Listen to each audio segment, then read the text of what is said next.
महाराष्ट्राची पुण्यनगरी असलेलं पुणे हल्ली वेगळ्याच कारणांनी चर्चेत येतंय। कधी खून, कधी बलात्कार, तर कधी कोयता गँगची दहशत आणि त्यात भरीसभर म्हणून ललित पाटीलचं प्रकरण उभ्या महाराष्ट्रानं पाहिलं। आणि त्याचाच धागा आता इतका व्यापक झालाय की पुणे हा ड्रग्सचा अड्डा बनलाय का असा सवाल विचारला जातोय। हजारो कोटी रुपयांचं ड्रग्स एकट्या पुण्यात सापडलंय आणि त्याचा धूर निघतोय थेट लंडनमध्ये। पाहूया पुण्यात कसा आलाय ड्रग्सचा हा महापूर।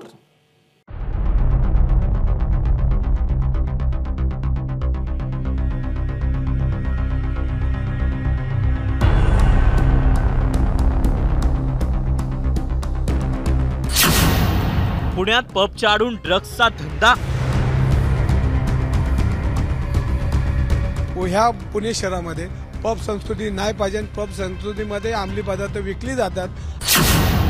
Ready to eat food packet मधून लंडनला ड्रग्सची विक्री।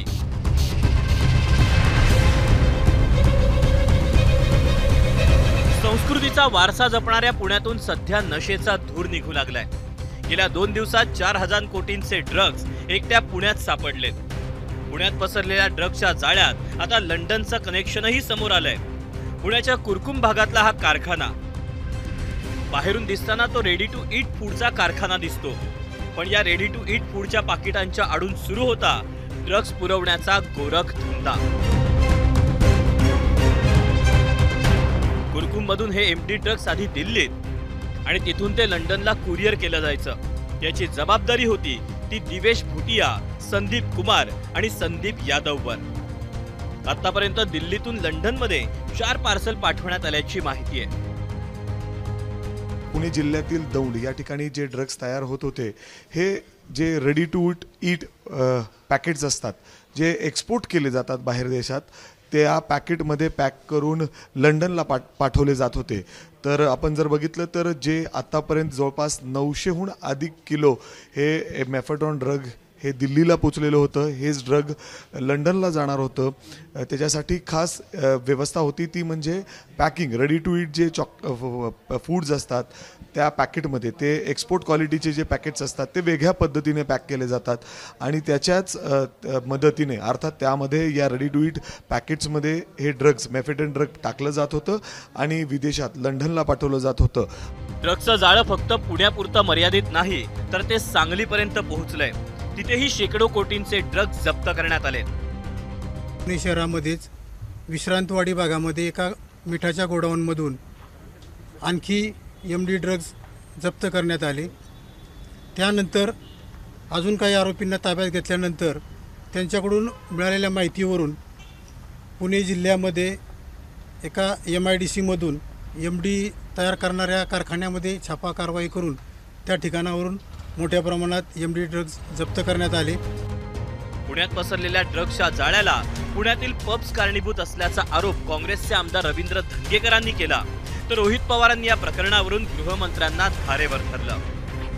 ह्या पुणे शहरामध्ये पब संस्कृती नाही पाहिजे। पब संस्कृतीमध्ये अंमली पदार्थ विकली जातात आणि अधिकृत त्या ठिकाणी सगळं विक्री चालू होईल। मोठा भ्रष्टाचार होईल। पुणे पोलिसांमधले अनेक लोक त्या ठिकाणी पैसे घेतील आणि इथं राजरोसपणे अंमली पदार्थ विकला जाईल। वर्षानुवर्ष त्या ठिकाणी हा कारखाना चालतो आणि त्यांचे सगळे एजंट, त्यांचे सगळे ललित पाटील ह्या पुणे शहरात विक्री करतात। आज सगळीकडे परिस्थिती काही वेगळी नाही। ड्रग्सचा प्रचंड सुळसुळाट आहे आणि आम्ही सारखं वारंवार सांगतोय की महाराष्ट्रामध्ये लॉ अँड ऑर्डरची परिस्थिती अतिशय बिकट आहे। फार मोठ्या प्रमाणात परिस्थिती हाताबाहेर गेलेली आहे। पुण्यामध्ये रात्री फिरत असताना महिला असू द्या, मुली असू द्या, कुटुंब असू द्या, कुणी असलं त्यांना एक सेफ वाटायचं। दुर्दैवाने आज सेफ वाटत नाही।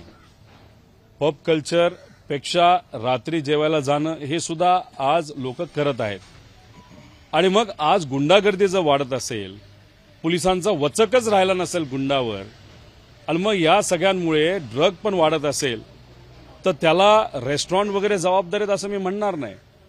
त्याला कुठेतरी पोलीस प्रशासन जबाबदार आहे। हे सगळे कमी पडतायत म्हणून ह्या चुकीच्या गोष्टी वाढत आहेत। तर विरोधकांच्या टीकेला सत्ताधाऱ्यांनी चोख प्रत्युत्तर दिलं।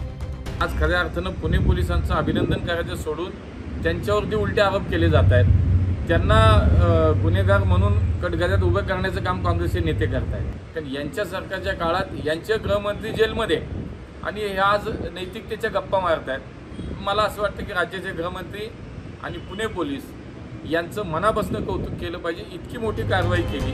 खरं तर विरोधकांच्या आरोपानंतर पुणे पोलिसांनी शहरातील हॉटेल आणि पबसाठी नियमावली जाहीर केली. यामध्ये मध्यरात्री 1:30 वाजेपर्यंत परवानगी देण्यात आली. नियम मोडून उशिरापर्यंत हॉटेल आणि पब सुरू ठेवणाऱ्यांवर कारवाई होणार आहे. हॉटेलमधील बाहेरील कलाकार आणि डीजे येणार असल्यास आधी माहिती द्यावी लागेल. स्वच्छतागृह वगळून हॉटेलमध्ये सर्वत्र सीसीटीव्ही लावणं बंधनकारक करण्यात आलंय. सीसीटीव्हीतील डेटा साठवण्यासाठी 2 DVR यंत्र बंधनकारक करण्यात आली आहेत. हॉटेलमधील कर्मचारी सुरक्षा रक्षकांची चारित्र्य पडताळणी करणं आवश्यक राहील. गुन्हा दाखल असलेल्या कर्मचाऱ्याला कामावर ठेवण्यासाठी परवानगी आवश्यक असेल. हॉटेलमध्ये धूम्रपानासाठी स्वतंत्र जागा असावी असे काही नियम आहेत. पोलीस आयुक्त अमितेश कुमार यांनी तसे आदेशही काढलेत. दिवसेंदिवस पुण्यातील गुन्हेगारी वाढतीये. पुण्यात नशेचा धूर धुमसतोय.